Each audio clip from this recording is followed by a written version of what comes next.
I was hoping that these trees would be in bloom, but looks like we just barely missed it.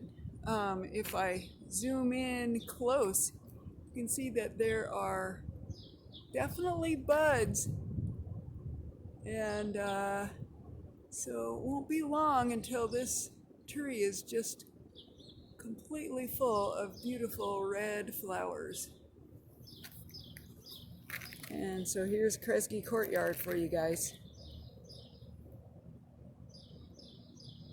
It'll be exciting to be back in the fall. This is the greenhouse on the west side of the Great Hall. You see where we are here? And I have found that one of the best places to find mosses is on this path that leads up the hill here to the dorms.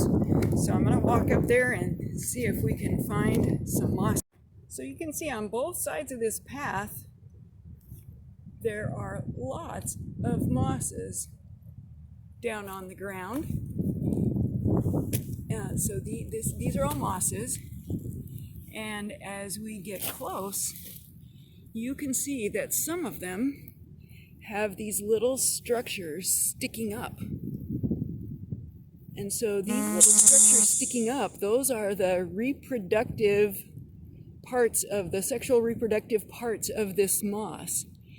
And so each of these stalks is called a sporophyte, and up at the tip it's got a spore capsule that will produce spores. So now I have extracted just one of these individual mosses, and let's see if I can get my camera to focus on it. So I'm going to hold it in front of this rock, and you can see at the base of the sporophyte, at the base of the stalk, there is a green plant. And that part,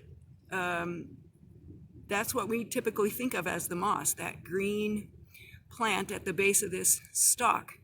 And that green part of the plant is known as the gametophyte. And it produces gametes, either eggs or sperms. In this case, this one had an egg case at the top of its stalk, and that egg got fertilized by a sperm that swam from another gametophyte, and then that fertilized egg grew into the sporophyte, and that grew into this big stalk, and at the tip of this stalk is a spore capsule that will produce more spores and grow into another tiny little green plant. So these are non-vascular plants. They can't get very big because they don't have any vascular tissue.